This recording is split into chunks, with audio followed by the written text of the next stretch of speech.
How do I start these? Hey, Judgment Meter. Hey guys! Oh, And you? who's me and who am I and where are we? Who, what, when, where, why? Who? Judgment Meters channel. What? Damn it! Okay. Oh, you said who? Judgment Meter's channel. JoJo's part 3. Hey, everybody! It's the podcast thing. Yay! Super Amateur Podcast number 7. Yes. Judgment Meter a week ago from when we're recording this, and even longer from when she just had the premonition that it's been a week since she finished JoJo's Part 3. You can read my facial expression. Yes, she finished. Really been a week? She finished JoJo's Part 3 a week ago, and I've let the thoughts gestate in her head a bit, what she thought of it, just like how we did one for Part 1 and Part 2. This one's a little different. We didn't record it right after we finished, or right after she finished Part 2, or Part 3. You get the point. The point is, we're gonna be the crazy people that we are and judge every single character feasibly that was in JoJo's Part 3, Stardust Crusaders. Part 3. Crazy Diamond. See, then this also happens. She references the part after because she watches some of it. Anyway, all right. But Judge Meter, I guess before we start looking at all the characters, what were your general thoughts of Stardust Crusaders? So glad I got to see Joseph again. I mean, not Joseph. Yeah, Joseph.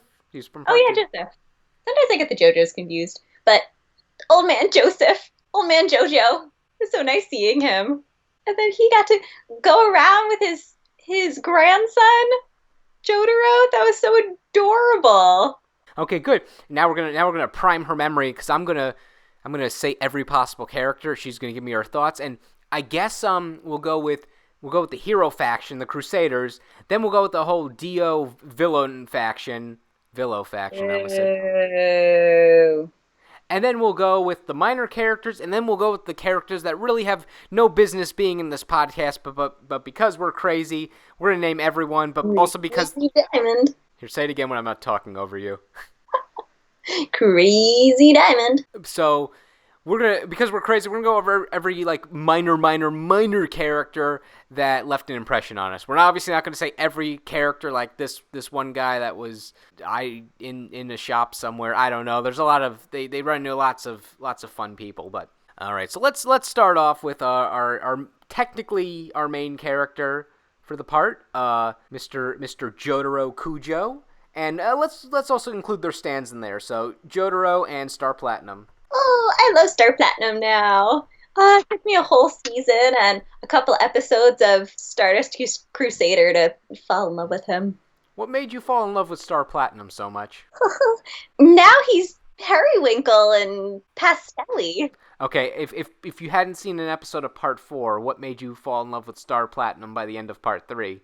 I really fell in love with him when I noticed that he has boots but no pants. I also thought you enjoyed that he has a very toned buttocks. Yeah, I do too. Actually, that's a fun aspect of him. aspect. Yeah. Okay. See, these are the he smiled once. That was pretty cool. I liked when he smiled. What'd you think about Jotaro? Anything to say besides what you said in the preview, the intro thing there?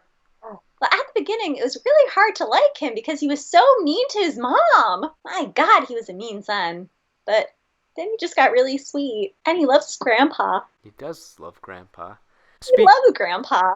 All right. Speaking of that, assuming you have nothing left to say about them, let's go to old Joseph and I guess Hermit Purple. Hermit Purple, I guess, is just more of a style or an extension of Joseph.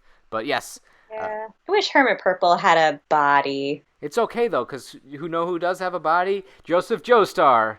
He does. He's ripped. What do you got to say about Joseph? He's a silver fox, yo. That is... those gifts. Ooh, ha-cha-cha. What, He has probably the best lines. Like, the best memeable lines. What was your favorite... Is that a thing? Memeable lines? It can be a thing. Catchphrases? Let's go with his catch. What was your favorite thing that he yelled? I like the, oh no! And, oh my God! And, Did he say, "Oh shit"? He said all 3 of those. He also almost got killed by an escalator once. I too am scared of escalators. More so of elevators, though. Oh. But yeah, it's okay. He doesn't die from an escalator. Don't worry, people. All right. I guess next up, we'll just go in order of how they appeared. We'll go with Avdol next. Yeah, the flaming chicken. What do you guys say about Avdol?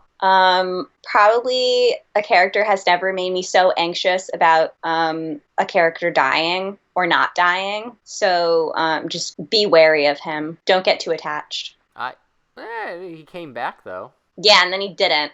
Remember when I thought it was pretty anticlimactic when he died the second time, because I honestly didn't think he was dead. Like, I thought it was going to be a whole Shadow Realm thing when he was sucked into Vanilla Ice's infinite void. I thought, oh, it's just a void, so like if they defeat him, he just comes out. Right? And I'm like, okay, he's defeated. You get, oh, okay, his soul's leaving. Bye. Then at that point, I was just like, oh. And because I really liked I specifically liked Avdol when he came back. One of my favorite moments is the, yes, I am. Yeah, you are. Self-affirming. I like that he was old man JoJo's bro. And they got stuck together that one time. Yeah, I liked that. That was funny. And that old lady didn't like it. She was mad at old man JoJo. She was because she wanted him to herself. Yeah. He was like, I'm sorry. I'm taken by my best friend. We're in this predicament together, and I can't do anything about it. All right, next up then, and hopefully you have a lot to say about him. My baby. It's Kakyoin. My baby Kakyoin. I love him. What do you love about Kakyoin? So he starts off bad because of Dio, because Dio's bad.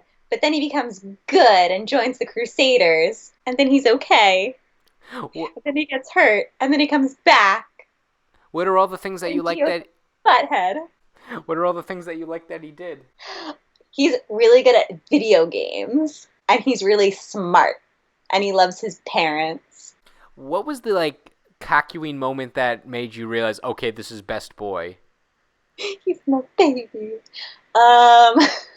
I don't know the specific moment, but he's so polite and serious and the opposite of Polnareff. Is it when he fought Death 13 and he was trying to say that there is the baby stand? Was it when? That was terrible. I'm trying to think. You know what I think it was? You liked when you saw that he was the only one that had individual pajamas. He's a little gentleman. Of course he has matching pajamas. Of course he travels with pajamas. Did you comment on how he said the nice thing about Holly? What'd you think about his sunglasses? Why does he have Matrix sunglasses? Because his eyes were hurt. What'd you think about the 20-meter emerald splash? 20-meter radius emerald splash. He might be the most useless Crusader.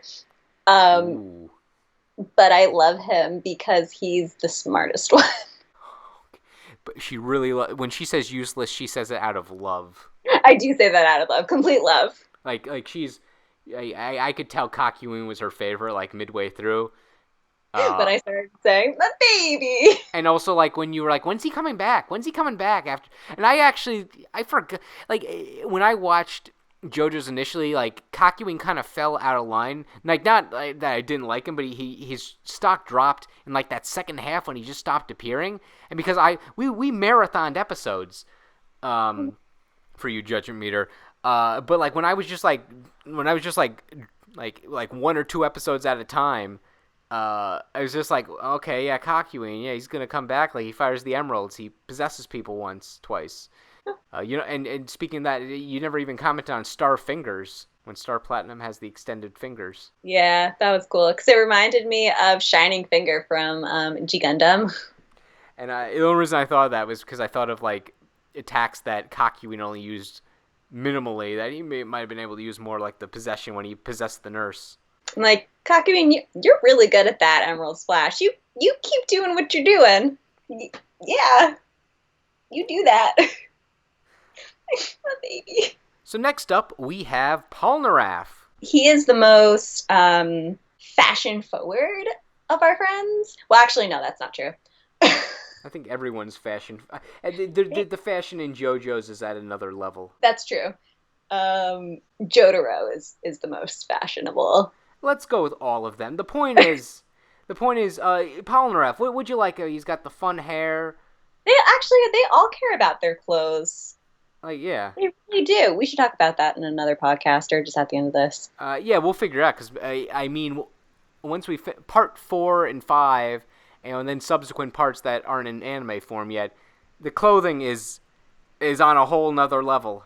Anyway, he appreciates aesthetic. He really cares about his hair and really takes care of it.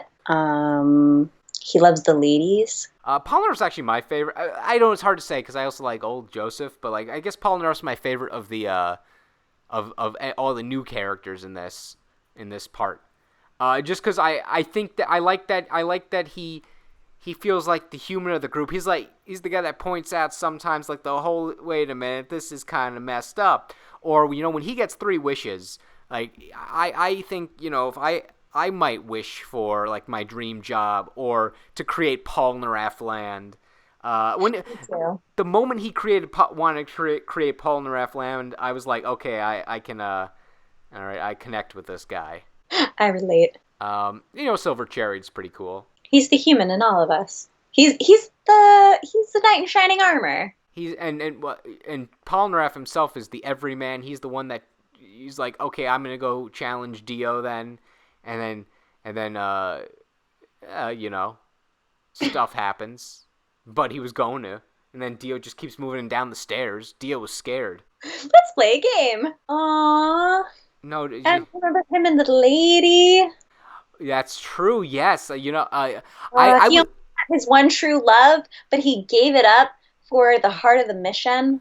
He did, and that is a noble cause. Polnareff is noble, and that's what I actually was kind of a lot of people were hoping that it would be him and woman from the Alessi episode who will probably be in the end of this podcast when we're talking about all the super minor characters that left an impact on us. And he has extra earrings in his he brought extra earrings with him. What? Anyway, the final Crusader, Iggy, the dog. Iggy. Oh, you can get a plush of Iggy. Of course you can. Yes, Iggy had 2 designs. When they later on, he kind of looked more human, but I liked I really liked that initial design when he was more goofy dog. Yeah, I like Doggo better than human. Human's kind of creepy. That being said, Iggy definitely is my least favorite Crusader. Iggy did noble things at the end. We have to acknowledge he kind of learned his lesson. But I really at the end I was more sad about Iggy because I liked him with Polnareff at the end. I don't know if he was just kind of if he I don't know if it was if it was Iggy and Jotaro, if I would I don't know. I like the duo of Iggy and Polnareff at the end in the Vanilla Ice fight. That was a good duo. That was a good episode. All of it was, and also when he had to fight Pet Shop. It's that's the thing that real drive instead of just sleeping and messing with everybody. Would you say for the first half of that sentence I was talking?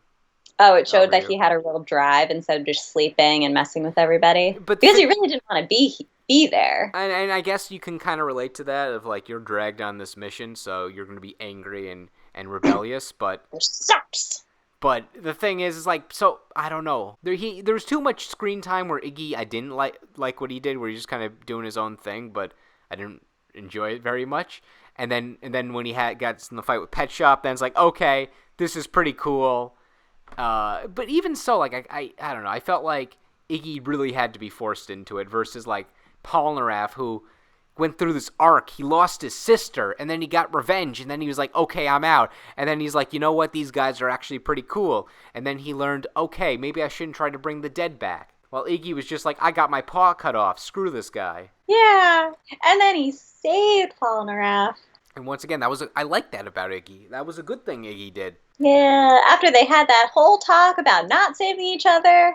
But yes, Iggy. I like Goofy Dog Iggy, and I like And I like Polnareff on Iggy's shoulder, only switch who's on whose shoulder because I messed that sentence up, but it's okay. Anyway, now let's go on to the longest part of this podcast, or maybe the shortest, because there's I don't know if we can even say stuff about some of these guys. The faction of villains, Dio's men. And I guess we'll start off with Dio. Boo. Judge Meter, what'd you think about Part 3 Dio? Boo. What was your favorite thing that Part 3 Dio did? That he wasn't there for most of the season. So if you haven't seen our Part 1 podcast, Judge Meter really doesn't like Dio. And that being said, Dio, like, just watching this season again, like, I forgot how little he does. Like, I guess he sets up everything, but like, he's the puppet master. He's not as, like, Part 1 Dio, there's a lot less chapters / episodes. He just did more. Like, he, at least we could hate him. Like, if this was your first experience to JoJo's, and you would just kind of assume, like, he's just like, oh, he's Naraku. He just sends a bunch of guys, and it's like, Dio in, like, the grand scheme of things, like, if you look at the whole story of Dio, you know, combine this part with, like, with Part 6 and Part 1, maybe I think Dio is better, but I honestly, and I know this is a controversial opinion, if just putting Part 3 Dio, in a vacuum, just Part 3 Dio, I would probably rank him. I want to say I would rank him as my least favorite villain. Excellent fight. I love the fight. I love the voice. I love the way that he fights. But as a villain, I don't find him like. I honestly think that Cars is more interesting than Dio. Cars saved a puppy, which was pretty cool. Save a puppy? I don't think so. What'd you think about? How about the Dio fight though? I love the Dio fight. Dio fight is excellent. And once again, there's no bad parts of JoJo's. There's no bad villains in JoJo's. I just would rank Dio as my least favorite of the first 5 parts. I'm just going by the anime right here, and going if Part 1 and Part 3 of Dio count as different characters. Otherwise, then I would put Dio above Cars because I like Part 1 Dio. Well, I think that he's at least compelling to watch. And then there's a whole Part 6 flashback Dio, but we don't need to talk about that right now.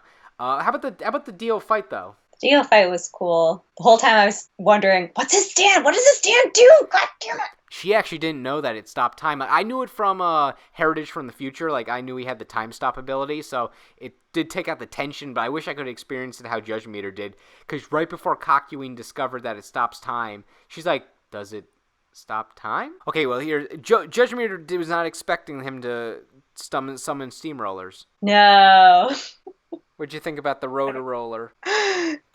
It just doesn't, it didn't seem in keeping with his character.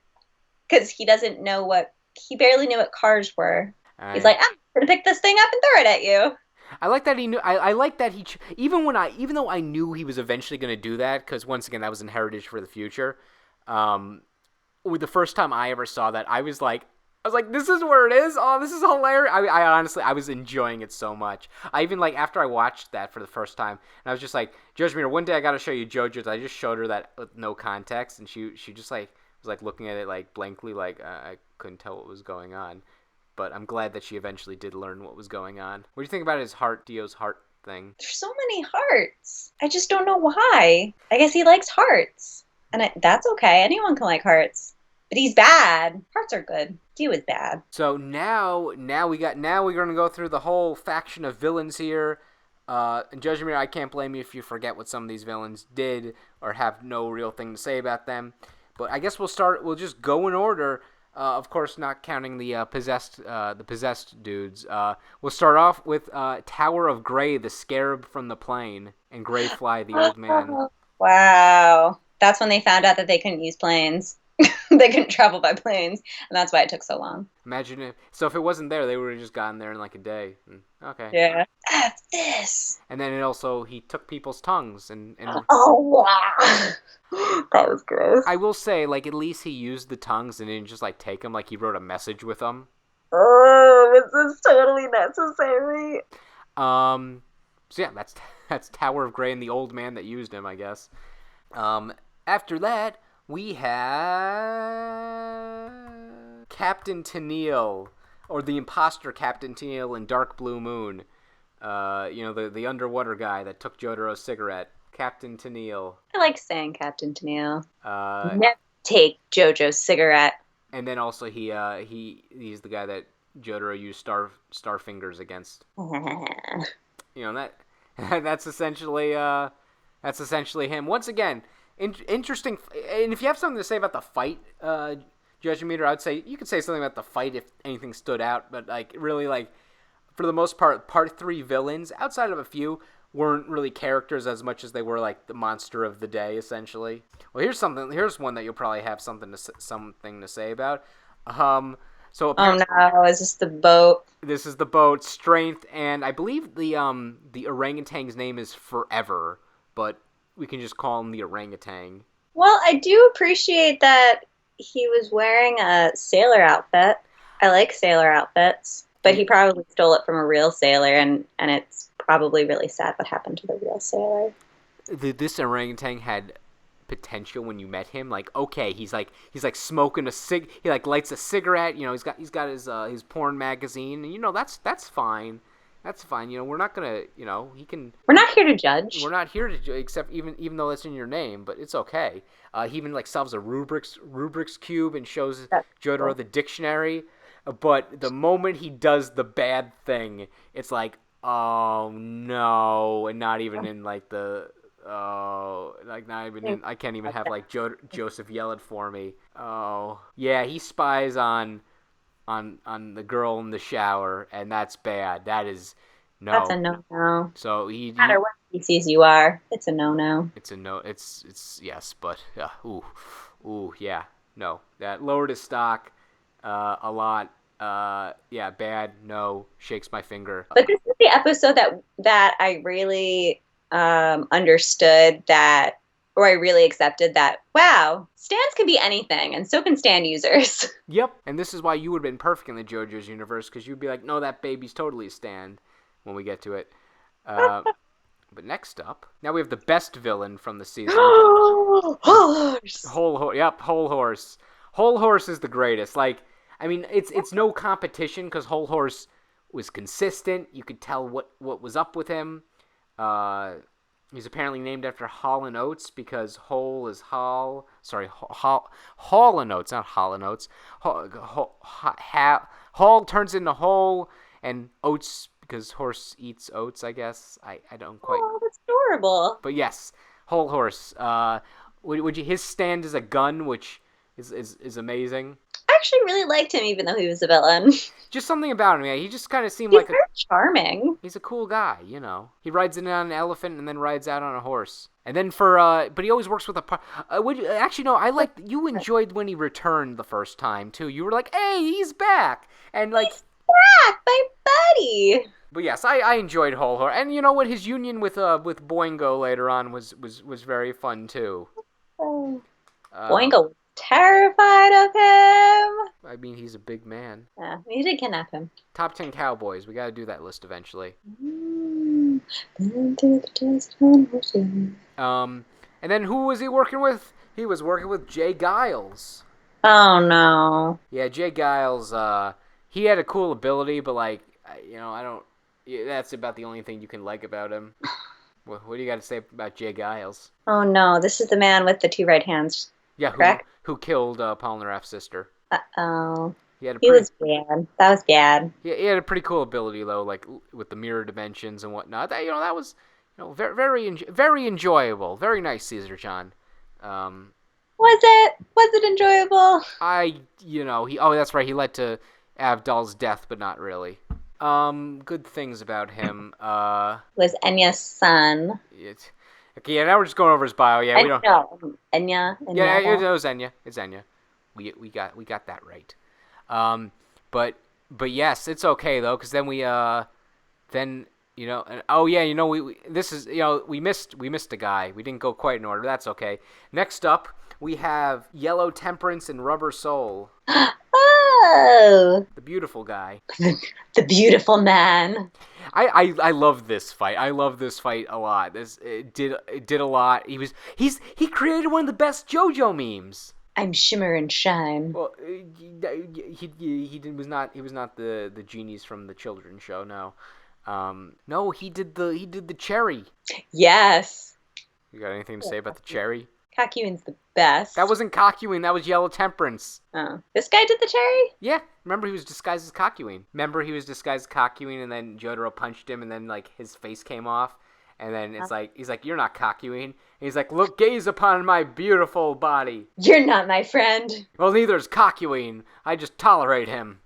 No, doesn't he say that he's his first friend? Or maybe Kakyoin says he's his first friend. Yeah. Jotaro has no friends. Oh, baby. But yes, no, Yellow Temperance, cool fight. I really enjoyed it. Anyway, yep. Okay, so now we gotta flash then back forward, and then we had the car. Oh, that was fun. With his arm like perpetually out of the window. Yeah, it's just a Wheel of Fortune. That's it, Wheel of Fortune.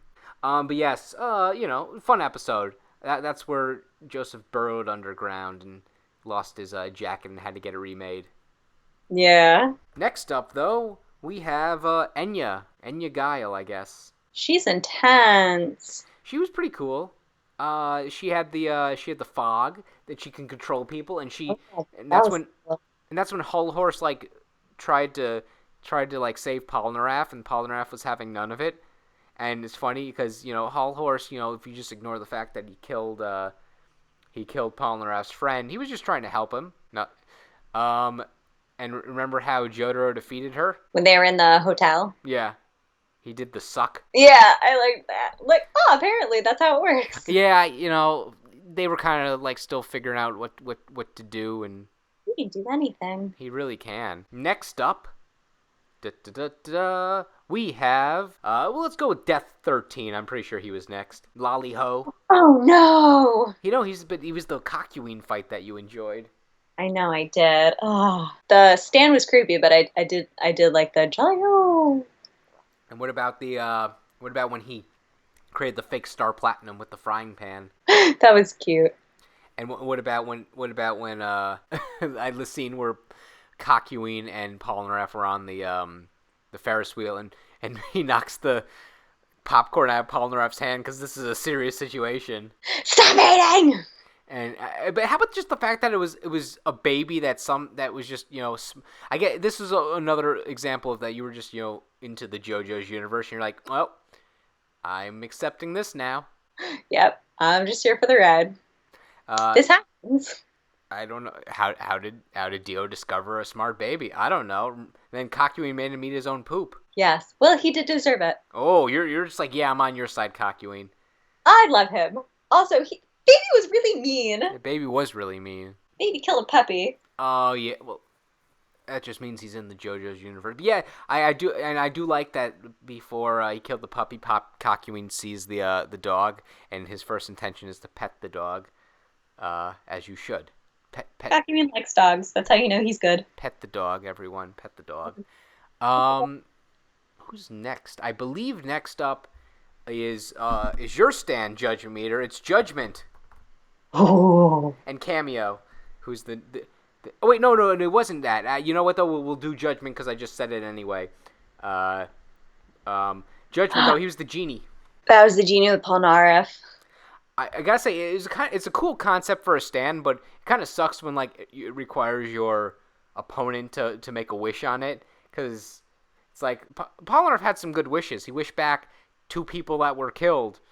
I know. He had good intentions. And when he creates the clones out of sand, Judgment, the genie that is, when Polnareff is just like holding his sister's head and she's trying to like consult with him, like I thought, you know what, I would be crazy enough where I'd be like, okay, we're just gonna put you in one of these Futurama head things, and I'll keep you, and eventually you'll become docile and not want to consume me anymore, and we could just talk. And Let's work this out. You know what? I'd rather. I'd say this now, but I'd rather be a head in a jar than dead. I think. If someone I truly trusted, like you Judgment Meter, I'm sure you would bring me places. If I was a head in a jar. Park. I bring you to get ice cream, and then I'd have your ice cream. You wouldn't. Where would the ice cream? I feel like I would have my tongue. I'm sure I can taste it. You just go through the bottom. Really, I can eat whatever I want because it will just kind of once I eat it, it just goes. This is what. Oh yeah, and then they defeat him by peeing in his breathing hole. Oh yeah, that was funny. It's I like, let's do something together. I like that. I liked your reaction to it, where you were doing like a scream laugh, where it was like hilarious, but you're also like kind of covering the screen, like this is disgusting, but it's hilarious. We're buddies now. He says "Hail to you." That's a fun thing to say. I feel like there should be a video where your judgment, because you're judgment meter, but at the same time, That will be my icon. What? Maybe one day that will be my He icon. doesn't emote though, so it's hard to. We can put emotions on him. We can put a mouth on him, and that's all he needs. And so maybe some eyebrows. Maybe. And now we just got to rewind a bit to the fight before this, when they fought the literal sun in the desert, and they all laughed. Oh, that was wackadoodle. And apparently the guy who was they were fighting with the sun, his name is Arabia Fats. That stand was very clever. And a lot of people point out, how did Dio get near? Like, why couldn't he destroy Dio? That was the literal sun, and Dio's a vampire. Huh, that's a good question. But yes, the Arabia Fats, He's he's a guy. And then we have the final stand of like the first half. The final stand of the first half, which is High Priestess and Midler. Midler. I was happy when I found out, when I discovered Midler. I actually thought this was a really cool fight and concept. I don't like teeth-based violence, but I get JoJo punched out all her teeth. But she can't regrow those.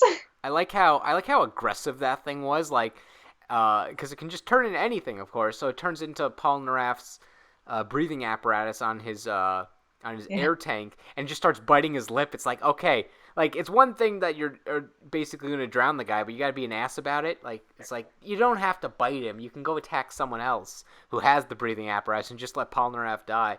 Polnareff somehow got out of that, like, because, they're the main characters. But yeah, that was a fun one.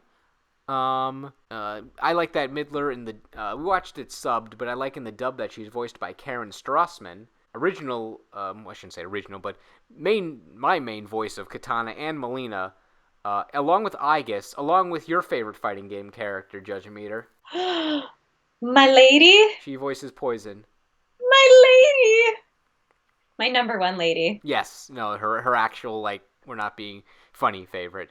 Poison is my favorite. I know, I'm saying that, so I'm saying we're not being funny. It's actually. I'm just letting everybody know in case they don't know. Well, because, the one day we're going to have Mr. Top 10 List and Judge Meter Trivia. They can either watch my videos or the podcasts. Podcasts, I think, are a worse way to find out because there's just less of them. But, you'll find out what's my favorite Inuyasha character. Find out in one of the podcasts. Anyway, that's how we get off topic. Then we now have the second half villains here. We have Endul and Geb when they ran out of tarot cards, so they're just like, well, I guess we're going to Egyptian gods. So Endul was the guy with the blind guy with the water stand. I thought he was really cool. I liked him. I just think that I feel like he had so much more potential. Like, I feel like he just kills himself off when he's caught. Like, I'm like, I was kind of hoping he would fight a little more, or he's just, because everything was cool about him. He knew what to do. He all these cool things with the water and the tracking with the I'm being incoherent. The point is, I really liked Endul. He's cool. that's Endul. Okay, next up after Endul, just trying to think if I don't want to miss someone, but I believe that after it was the Oingo Boingo brothers. What was your opinion? I guess let's start off with Oingo, the bigger one. The big brother. He could change his face. He gets into a lot of trouble by doing this. It was a very funny episode. They have an excellent theme song. I don't know anyone who can hate the Oingo Boingo brothers, but if you do, let me know. And I want to know just how different our opinions truly are. You're so silly. And what about Boingo, the kid? Oh, he's so shy. Oh. Remember at the end, he's like, I'm going to turn around. I'm going to change my behavior. And then Iggy. he gets hurt. Then he's like, screw it. I don't care anymore. Iggy ruins everything. Like, Boingo could have been the 7th Crusader, maybe even the 8th, because Whole Horse. I really wanted Whole Horse to eventually come around, but yeah, it's fine. It was a funny episode, and it was a funny return of Boingo. I enjoyed that. All right. So then after that, I believe. Oh, we missed one from part 1. I just realized. Okay, and we're gonna rewind a bit. This is how you know this show is Steely Dan. We forgot about Steely Dan, or Dan of Steel. Is that the sword guy? No, it's Anubis. Lovers. He's the guy that made Jotaro do everything for him, and like he walked on Jotaro. Face. What did you say? He's a jerk face. You remember when he's like, steal this, and then he tells the guy, hey, this guy's stealing something. Yeah, then Jotaro gets in trouble. But it's okay, because then Jotaro did the super aura on him. Yeah, he deserved it. Remember when he did the super aura, and then at the end, Star Platinum was so pissed he went, ah! I love Star Platinum. But yes, he gets an aura. Anyway, but speaking of the sword, now we go back to Anubis. Somehow the stand that doesn't have a user, and they just kind of say, oh, it's okay, because he's, that's the thing, that's his gimmick, even though it goes against everything that we ever knew. He had a user once. Yeah, and then the user died. That's true, yeah. And then he took over both Chaka and Khan, coincidentally, and also Polnareff, and also that child at the end too, and then was in the cow. Yeah, I like that he did actually. I liked his the humor in him as well.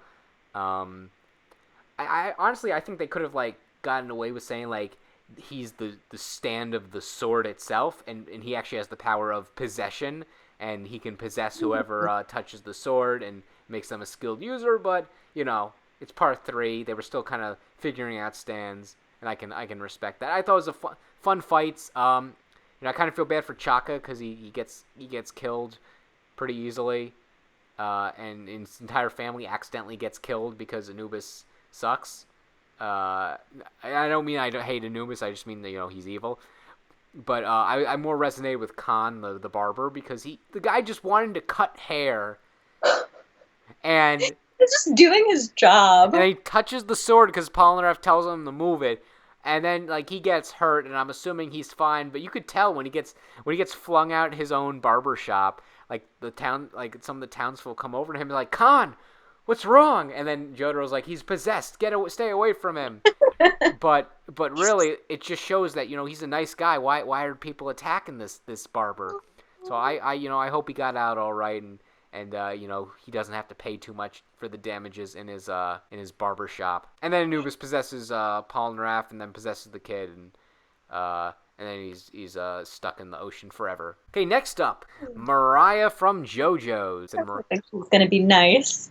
You thought she was gonna be? Why'd you think she was gonna be nice? No, I was hoping she was gonna be nice because she's pretty. Yes. Well, you could still. I mean, we like pretty characters that are evil on this podcast. I'll have to come back to you on who. Though she's pretty cool to fight. Yeah, she's cool. I thought her powers are great. She fills her bra with metal objects. That was really funny. I thought it was just a smart fight. How she has to keep her distance. I like when she runs away and then she's like, "Oh, you're in too far. Now I'm just gonna casually stroll." I like her sunglasses too. They're cool. Cool. And she smokes a cigarette. Oh, and she gets all her bones broken. That was unfortunate. Oh, I remember that. Next up. Oh yeah, they smash into each other. Yes, they do. It's a pincer attack, quite literally. They use that term twice, at least in the subtitles. Okay, next up, we have Alessi. Oh, Bellboy. Bellboy. Yeah, Alessi, very interesting stand, especially in the design. I gotta say, I'm not too much for like de-aging plot lines. Those ones kind of creep me out. What do you guys say about Alessi? Well, I liked the episode because it showed us Polnareff and Jotaro as little kiddos. You do enjoy those.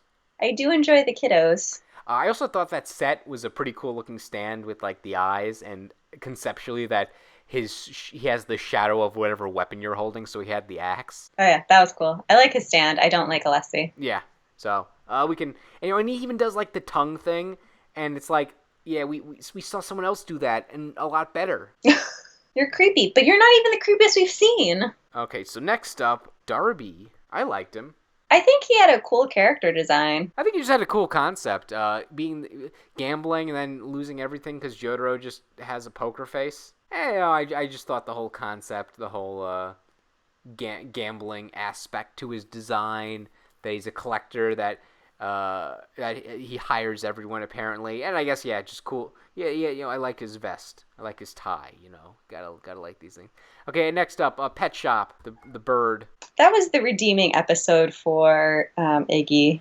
Yeah, it was. There's more. I was disappointed that I enjoyed things with Iggy. Sad. No, you weren't. You were just like, oh, it's the Iggy episode, and then it happened, and you were just like, that was interesting.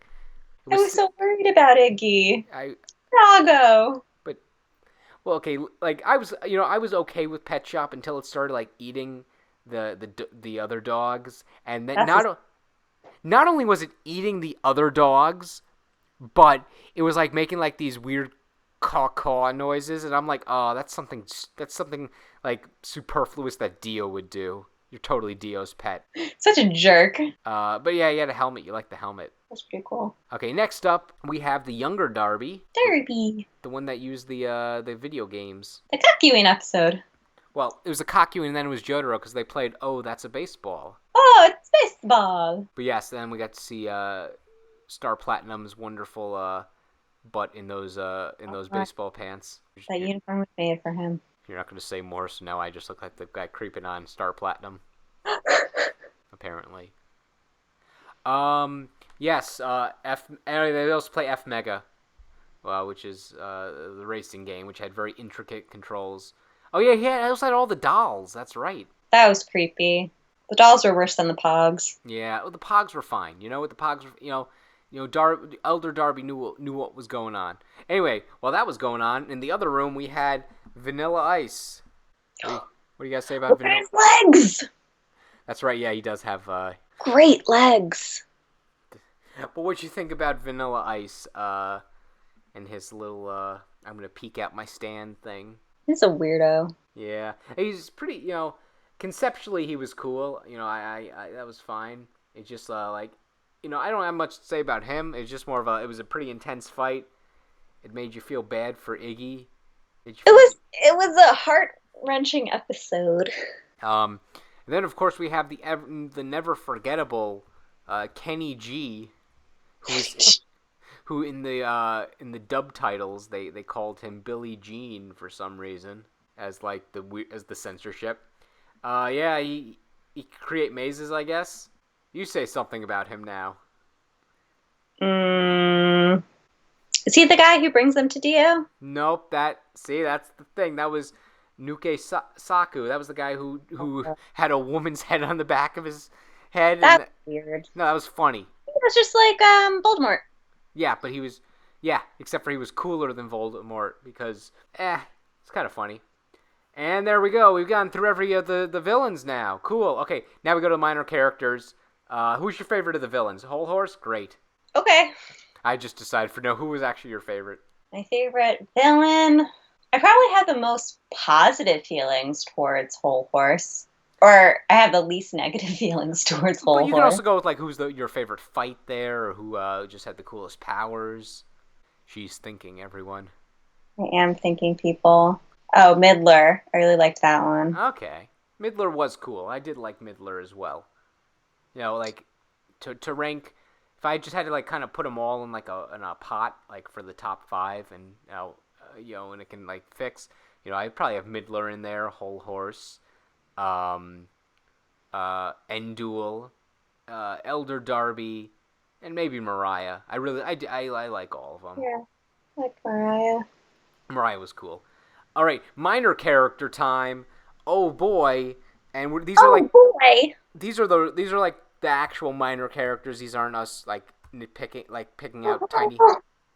So first we'll go with your girl there, Holly. What'd you think about Holly? I love Holly. She's a good mom. Remember when Joseph brushed her teeth and fed her because she was sick? I like her opening her mouth noises when she went like, ah, and when she said, thank you. Thank you. Uh, Aww.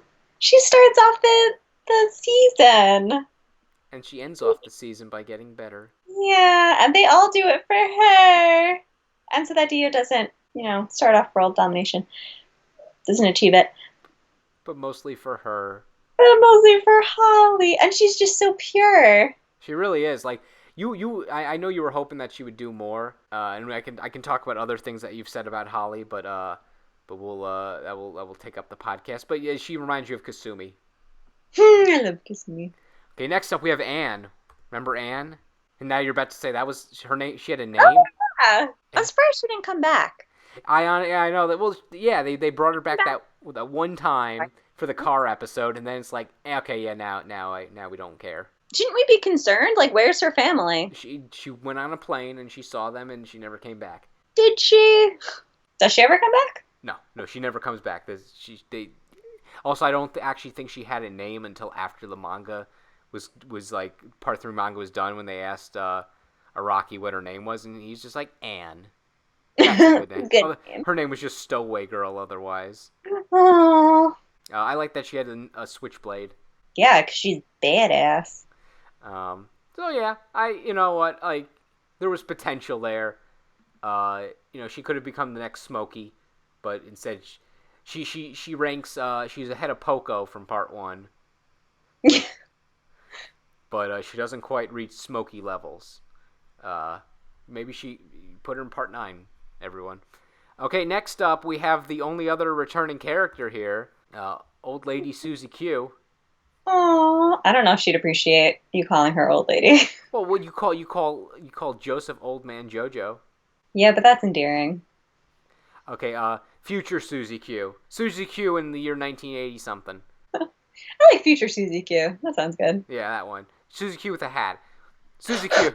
Wait, what'd you got to say? It actually made me interested to see what she'd be like as a mother, cause it's just like, well, we saw her when she was like part 2, like, I don't know what I'm gonna wear, and then we saw her in part 3 where she's like, I still don't know what I'm gonna wear, but we're also rich. No, rich. I'm gonna go to Japan and buy a turtle. Or did she come to Japan with the turtle? Those are all things to ask. Or like when she went to get some udon and then like she didn't finish it or something. You were like really concerned about that. But she didn't finish her udon. And she was also like filming like people in the streets. They didn't like that. Well, and then she's like, hey, yeah, by the way, I know everything that's going on. But who did she say that to? She said that to minor character Roses. He's cool. I like that butler. I know. He didn't have much to say, but I really enjoyed when he was on screen. I wanted to know more about him.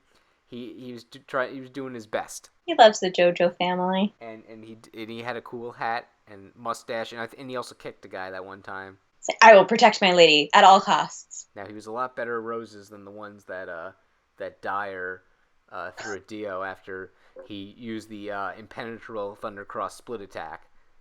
Over 100 years later, and we still don't know how Dio even defeated that attack. But that's another day. Actually, it really isn't, because point is, Roses kicked a guy, and that was pretty cool. Is that really the end of the minor characters? I think, I guess during the Dio fight, Joseph said, these are just like the legend, the stories that Granny Arena told me. And then Dio's like, Arena, you mean that country girl? And I'm like, oh, okay, I like this. You actually are like, this is like the first time Dio actually like acknowledged his past besides saying, I have Jonathan Joestar's body. That was not cool. It really wasn't. Like, the fact that like, that's not yours. The fact that Jonathan's head's just like probably like floating in the ocean somewhere is depressing. It's very upsetting to actually think about. All right, now we go to everyone's favorite part of these podcasts, and by everyone I mean my favorite part, when we find the super minor characters that really amounted to nothing. but they stuck out to us for some reason. We don't even have a name for them sometimes. So first off, we have the bartender that served the crew iced tea. Oh, that may or may not have been poison? No, it was definitely not poison. Like, I'm not saying that out of, like, joking around. No, just, like, the guy that didn't look at the picture, didn't even look at the cups, and that somehow the cap didn't fall off. Oh. What you think about this guy? I loved him. I feel like he's been in this industry for a while now. He is. And then, well, he first makes him pay, and then he's like, yeah, I have no idea what that is. Smart business guy. That's the essential, like, you can't use the bathroom unless you buy something. He probably knew, too. Like, I don't doubt it. But he's been around the block a few times. I appreciate him, though. Next up, I guess we have the woman that Polnareff, the woman from Egypt that we've been talking about. We looked her up. Is her name... Yeah, she has a name, and all I type in is woman from Egypt JoJo's, and it brings it up as the first. Her name is, well, first it brings up Mariah, but the second result is Milena, and she was cool. She was so sweet. And she found a child on the street. She's like, I'm gonna clean this child, and then I'm gonna put him back on the street. Maybe, I don't know. Maybe she was gonna adopt him. There's actually some somewhat alarming undertones of how she could have just adopted someone's child. But we don't have to worry about that. Remember her house? You actually were commenting on how nice her house was during the fight. That's gorgeous. I was more thinking, like, Alessi destroyed her teddy bear and, like, her random ball, and I think her fish tank might have gotten destroyed, like, walls. Like, there's a lot of repairs. Like, I want, like, an OVA of just, like, her renovating her house that she has to do now. I know. They're responsible for that. But yeah, a lot of people did want her and Polnareff to, like, get together at the end. And, for all we know, that could have happened, but I'm pretty sure they would have made a note of that if they really wanted to. Next up, the woman that stood out to you was the one that Whole Horse had to kick when Boingo said, "Go kick that woman." That's what the thing says. And you were tell the audience what you were concerned about. That he was gonna hurt her. Well, no, the other thing when she gave him her pearl necklace or diamond necklace. You're like, what's gonna match your earrings? Well, he needs the earrings too, or else nothing's gonna match it. No, you more just wanted her to give him something else. Why give him the earrings? Why not just give him something else? Give him your scarf. Yeah, she needs the necklace to match her earrings. The point is, yes, you either give the necklace and the earrings, or just it's a set.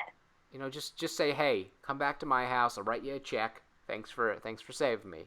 That couldn't have been that far. Okay, next up, the woman. When Dio crashed into, like, that antique shop, or, like, that shop with all the trinkets during the big fight, and he said, "Hey, woman, bring me my leg," and then she brings him the leg, and Dio rewards her by killing her. That's poor customer service. I mean, that's great customer service. Dio was being a bad customer. I honestly, like, she brings the leg over. He's like, he should have just said thank you and left. Or just go. There are plenty of other people on the street that he could have killed that we didn't have an emotional attachment to. There's this woman. Well, we can tell. She screams. The reaction you would have if someone just was flung into your place of business, and they just kind of get up and it's just like, oh, this is not my day. And then he said, "Bring me my leg." What would you have done, Judge Meter? He didn't even say please. I know. Yeah, he actually just compared it to a stewardess on an airplane. And not only that, he somehow knows what an airplane and stewardesses are, but he's like, an automobile. Interesting. Yeah, he knows what an automobile is. But yes, what would you have done if a guy with, like, orange jacket and hearts on, like, his pants and forehead strap said, "Hey, can you hand me my leg?" So concerned. Would you at least, like, kick it over to him maybe and, like, then, like, okay, I'm not going near you? Maybe you could just leave. Be like, you know what? I'm not even locking up. I'm out. You know what? The business I might lose if people want to walk in here and steal things if I leave a giant hole in my store is not worth my life. I'm going. Bye. No. Okay. Next up, Wilson Phillips, the senator that had to drive Dio around. He wasn't a nice guy anyways. No, I did like his, like, intense monologues to himself. Those were pretty funny. I don't like toothpaste violence. Dio ripped out his teeth. And then he had him drive on the sidewalk. Not cool. In the Not where your car goes. what? That's not where your car goes. No. So that happened. Next up, like, how about just every child that had some sort of personality, like the one that wouldn't stop looking at Polnareff when he was injured when they were being chased by Hanged Man, and Hanged Man jumped in the reflection of the child's eye, and he's like, "Sir, you're hurt," and he's like, "No, I'm fine." Like that child was like. Stop looking at me. But that child was really just concerned, and I felt bad, and then but it's okay because Polnareff just kicked dust in his eye, and Poor kiddo. then of course there was the one at the beginning of the Alessi episode where were hinted that Alessi hates children, where there were the kids playing with mud and they were pretending that they were like women drinking wine and talking about like, oh yes, my husband's away, and that's actually what children playing is like. Yeah. Like the thing is, we only like when we see like a kids show. It's like sometimes they're not just playing Tea Party. Like one time when I was walking in the park, I heard like children like at the playground. They were, I don't know if there was parental supervision, but I just heard them saying "Hey," and then they would just like say horrible swear words to each other. And like these were like 5-year-old kids, so hearing that and like the "Hey," and then they just would laugh because they know they were saying a no word. Oh, no word. The point is that is how children act. So I approve. And then there was the one kid that wanted to play, and like, no, you're too picky. And I'm like, I already sympathize with that child. There were times where sometimes you just wanted to play with the other kid group, and they're like, no. Like one time, we were playing Red Rover. Only it was one of the alternate like knockoff versions of Red Rover, where it was Uncle Sam, can we cross your river dam? What's the difference between that and Red Rover? Why do we have to have all these other things? But the point is, like I said, because you're supposed to say like, oh, if you're wearing the color blue, or if you're wearing, and I said if you're wearing sandals, because it was June and we're allowed to wear sandals in elementary school, and they're like, that's not what you're supposed to do. Kids are like that. Just some of you were wearing sandals. And then the bus came, and they said I ruined it because, like, the bus came right when, we didn't get a single round off. So I guess I hold grudges from first grade, apparently. I don't remember any of those kids' names or what they looked like, so I actually don't care. Kids are so mean. They are so mean. And then how about the kid? Oh, how about the kid during the Yellow Temperance fight where Jotaro's like, can I use your ice cream, kid? And then so here's the thing. It makes everything worse. The kid, he doesn't actually buy the kid a new ice cream like you promised, or at least we don't see it on screen. And then the kid's dog gets killed. Remember? So sad. And to be fair, Jotaro said don't pull, and the guy pulled. But yeah. Warn him. How about the pig that was in the toilet at Okay, I don't even have to say it. Also, I just saying that I completely we forgot one of the villains. Devo, the guy with the possessed doll. Oh yeah. How could we forget that? He wanted to bite off Polnareff's balls. A completely normal sentiment. That's creepy. I don't like possessed dolls. They freak me out. No, but I kind of was okay with that one just because there were a few like funny things about it.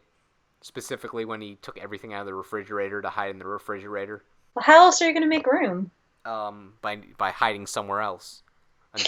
Under the bed, maybe? I don't know. No, that's where he had to. Polnareff got crushed under the bed. Yeah, something like that. It was a manner similar to something. And since we're already over an hour, I guess we'll end it with the entirety of the Speedwagon Foundation. They get a big prize, big thumbs up. Except for when the ones that delivered things get killed. Oh no. They're essentially like what the villagers are in Inuyasha. It's like this entire village was killed by something. I guess we better investigate, gang.